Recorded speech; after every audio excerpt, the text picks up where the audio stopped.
is swinging the bat like they are in the mid-season shape.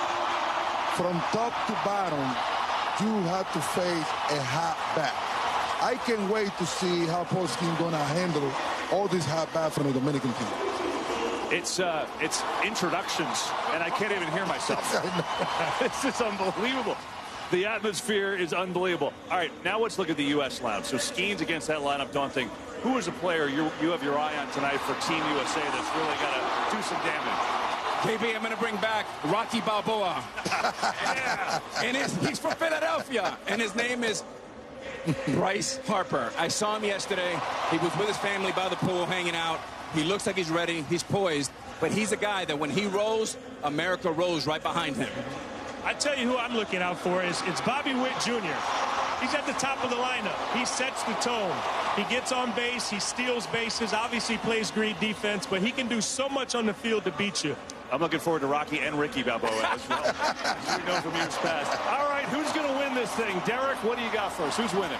Well, since there's a lot of Dominican bias up here on the desk, I think Paul Skeens shuts him down for a few innings. I think the U.S. wins this game 5-4. Alex? Oh. I'm going Dominican Republic 7-4, Poppy. You better. Who are you going for?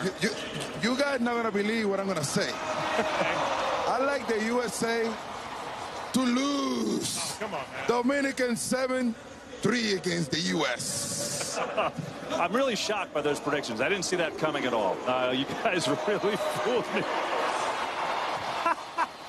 Oh, there it is. Well, this is going to be some game. This place is ready to rock already. Players being introduced as Paul Skeens warming up in the pen. Team USA taking on Team Dominican Republic, the semifinals of the World Baseball Classic on the first pitch when we come back. From Miami, welcome to the 2026 World Baseball Classic on FS1, presented by Capital One. Super teams collide in the semifinal. It's the United States and the Dominican Republic with a trip to the championship game up for grabs as Paul Skeens takes the ball for USA. We welcome you inside with the Hall of Famer John Smoltz. I'm Joe Davis. There's going to be as much greatness on the field tonight as any baseball game that we've ever seen. More than 50 All-Star nods just in these two lineups together. And you've got 12 MVP trophies between these guys. You add that to all the joy that this tournament inspires, and this sets up to be an epic night. It really is. If the game the buildup has been, we're in for a treat. This is a Game 7 in March. What more could you ask for? It really is that big of a game for each country and each team. But what is more impressive is the star power on each team. The USA team has not yet clicked like they think they're going to, and what a way to start would be tonight with this offense, with these stars, and really, if you're going to beat team that has all the power, it better start with your own power in Team USA. Yeah, because the team they're facing off with here in the Dominican Republic, not just unbeaten, but they've outscored opponents 51-10 with a lineup that is downright terrifying. It really is, and you can make the argument they got the best offense in this tournament. They've proven it, and they are confident. This is a group that's going to dance a lot if they're doing their thing at home plate, and they're going to be up against one of the best pitchers in the game in Paul Skeens. They're not worried. And neither is Paul Skeens. That's what makes this such an intriguing and must-watch game. When you see the runs that they put up and the power, the homers, the hits, there's going to be a lot, and we get to enjoy it. If there's anybody that could slow him down, you'd think it would be the American ace, Paul Skeens. And for more, we go down to Ken Rosenthal. Thanks, Joe. Fernando Tatis Jr. said the Dominican lineup is like a bunch of superheroes, 9 Batmen, if you will. Paul Skeens is the closest thing we have to a pitching Superman. Only one member of the Dominican lineup has a hit off him, Julio Rodriguez, who is 3 for 6. Tatis and Manny Machado have never faced him. The other 6 starters combined are 0 for 21. Small sample sizes, to be sure. Skeens has never pitched on a stage like this. Dominican manager Albert Pujols said the 23-year-old has never seen a lineup like this in his life. Skeens, though, does not figure to be phased. He said his previous WBC start against Mexico was like a college game, a bit bigger in the atmosphere. Today, he was one of the few U.S. players to wear a suit to the park, all business as always. Now, for more on this matchup, here's Tom Verducci. Well, thanks, Ken. Power versus power, that doesn't really do it justice. The fastball of Paul Skeens was clocked as high as 99.7 in his last start, and the Dominicans are slugging almost 800 against fastballs in the zone. Leadoff batter Fernando Tatis Jr. has been on base 13 times in 5 games. Vladimir Guerrero Jr.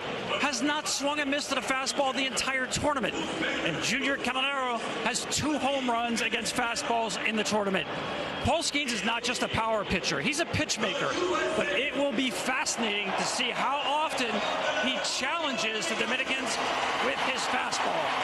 Eduardo Rodriguez of Venezuela, who pitched against the DR in pool play, told me if Paul Skeens can throw 5 shutout innings against that lineup. On the WBC, stays in there and bats second. Aaron Judge, the captain, is the 3-hitter. Kyle Schwarber's got 7 hits to lead Team USA.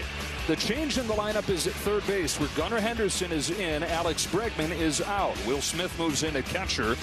Bottom of the lineup, Roman Anthony's in left field. Bryce Terang, Pete Crow Armstrong have been the most consistent guys for Team USA down in the 8 and the 9 spots. And here's Luis Severino, 32 years old. He's had a decade in the major leagues, and he takes it tonight for the Dominican Republic. Yeah, he's been waiting for a long time to play for his country, and he's healthy, and he can be very dominant. I don't think he'll have a long leash, but he has ways to get you out. There's the breakdown of his pitches. His lower half is super important. His off speed's going to have to be good against Team USA. And normally when you're pitching, you go, just let me work through the top and I'll work my way through the bottom of the lineup. The bottom of the lineup for Team USA might be their hottest hitters, so you don't have that luxury tonight. And the star power doesn't end with the lineup when it comes to the Dominican Republic. Their manager has 703 home runs in his major league career and will be into the Hall of Fame the moment that he's eligible 2 years from now. Dominican Republic trying to make it to the final for the first time since they won it all in 2013. The United States won it in 17, lost in the final in 2023. Now 1 win away from a return trip, even with all the ups and downs and tension and drama the last week. Well, for Bobby Witt, he'd love to get on base early in the count. First 2 pitches, get a hit, and then use your wheels. Put pressure on Severino to hold you and just help the hitter behind you, because I think his speed tonight's going to be crucial. Witt fouls it off. 1 ball, 1 strike. And Mark DeRosa has continued to rave about Bobby Witt Jr. I think all of us that follow baseball know what a good player he is, but DeRosa said seeing him in person these few games, it's just elevated what he thinks about him. And he had to rack his brain for comparisons for 5-tool guys like this in recent memory. Waves and misses at a good breaking pitch, and it's 1-2. Yeah, that breaking pitch is going to be key for Severino. And look, Team USA is going to have to put the ball in play. They cannot afford a double-digit strikeout in their lineup. They got to use their muscle and use the advantage they have at the plate. The 1-2 from Severino is pop foul. Severino 4 innings against the Netherlands in pool play, gave up just 1 run, and that breaking pitch that he got a swing and a miss on against Witt, he threw half of the time and got all his strikeouts on that pitch. It's such a good feel for breaking that in multiple ways. He gets Witt for the first out of the 9 using that pitch.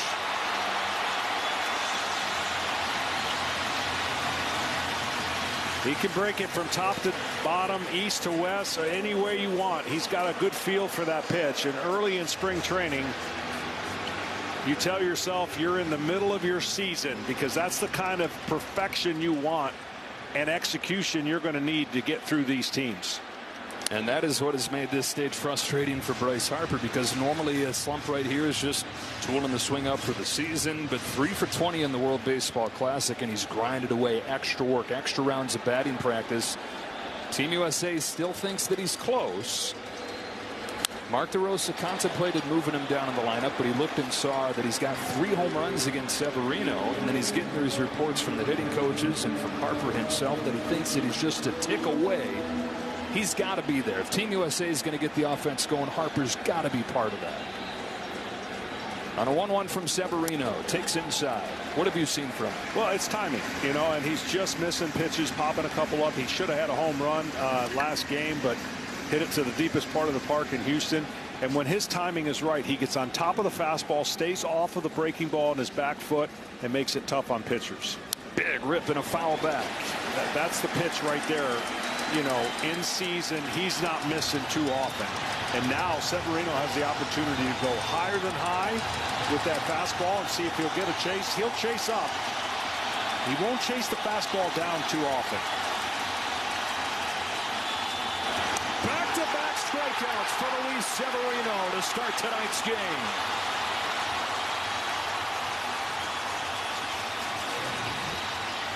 Well, fastball, actually more of a cutter that backs up. And it actually worked out to his advantage that it backed up. But you can see the timing of just reaching for that pitch. Base is empty, 2 away. Aaron Judge. 5 hits, 6 walks in this World Baseball Classic. They, as you would expect, have pitched him carefully. 2 of those 5 hits have been home runs. His old Yankees teammate, Severino, fires 1-0. In there with a fastball. He's at 99 with his fastball, John. He averaged 96 last year. Yeah, this is some teams are sitting at home, some managers are sitting at home and kind of holding their breath. But you like what you see right now if you're Albert Pujols, because as loose and as live as Severino is, he knows who he's going to get.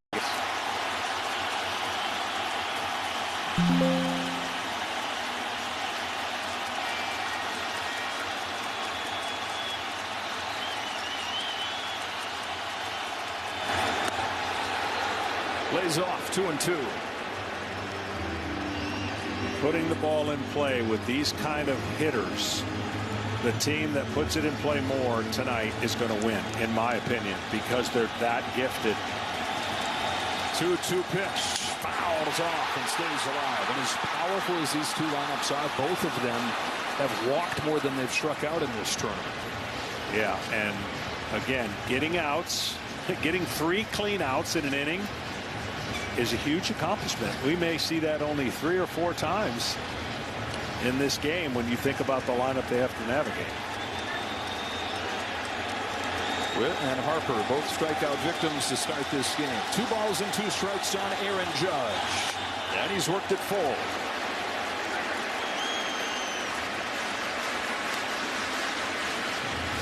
United States 24 runs their first 2 games, taking advantage of much lesser pitching, not a ton of big league pitching. Brazil and Great Britain. Only 16 runs the last 3 games, though. Judge lines the ball into left field and a base hit. Just got it over Perdomo. Timed up that fastball and gives the Americans their first base runner. Well, in a game like this, let's just call it a game 7, because that's what it's going to feel like. 2 outs, getting hits, a lot less stress than when the leadoff hitter gets on and there's a big inning looming. And the USA, Team USA, has done this quite a bit lately. And instead of getting that leadoff hitter on, which they haven't done too often, they've scored and come back with a lot of 2-out traffic. It just has not had the steamrolling effect that you figured it would in this lineup. That ball almost, and it does, hit Schwarber. Sweeps so far inside that it hits him. And there you go, just like that. And they're at first and second with 2 out. Well, you know, Mark DeRosa had one of the toughest decisions to make on who to play to third base. You would feel great if you're him, if Henderson were to come up with a 2-out hit right here, right off the bat. Isn't it amazing how the game tends to find the guy that was plugged into the lineup? Here's the reason why Mark DeRosa made the change. Gunnar Henderson against Luis Severino is 7 for 9. He called Alex Bregman last night, explained his thinking, and he didn't have to do a whole lot of explaining once he told him those numbers. And Bregman has not exactly set the world on fire in this tournament. So, looking for a spark from the young Orioles star, Gunnar Henderson. 7 of 9 against Severino, and he's been productive in this tournament, hitting .500 in limited duty.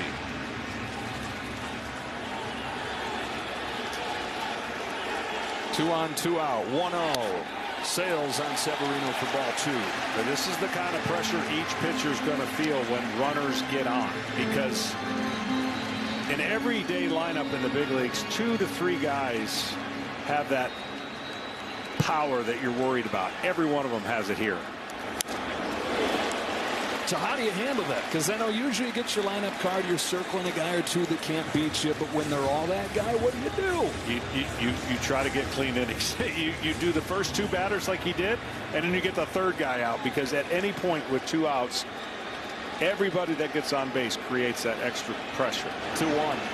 Chopper off of the hands, and an easy one from Marte. Scoreless first inning for Luis Severino. Junior Caminero, who a lot of people are learning about. DHs in bat 6. How about Julio Rodriguez gets bumped down to 7th in the order. Yes, Austin Wells is on the Dominican Republic, and the 9-hitter is Geraldo Perdomo. So here he is, John Paul Skeens, and Albert Pujols said, yeah, we haven't faced a guy like this in the tournament, but he hasn't faced a lineup like we've got in his life. That's because there's never been one like this. Fernando Tatis Jr. at the top of it, takes ball 1. Well, he's not going to be afraid of his fastball. Just watch to see if that fastball height stays consistent. He likes to go up, and you see the breakdown of all the weapons he has. Very happy with his fastball against Mexico on Monday. 60% fastball would have been the 2nd highest usage of his fastball in his career. You got to be careful being too heavy with that tonight. Yeah, you can't get into a groove where you can just say, here it is, go and hit it.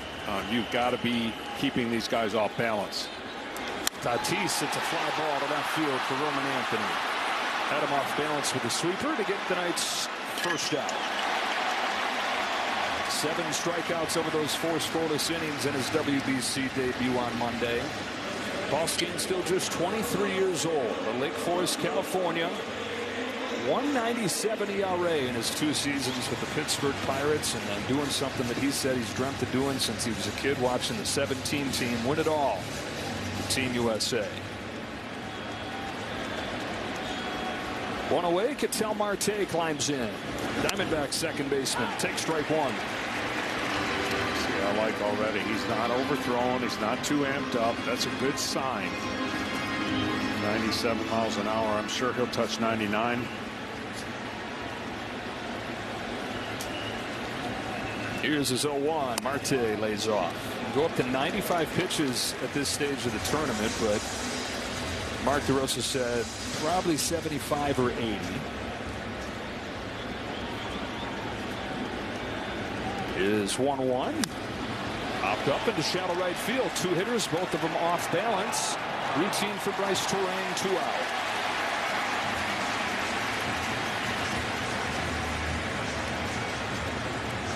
So now he faces Juan Soto. Juan Soto normally always takes the first pitch.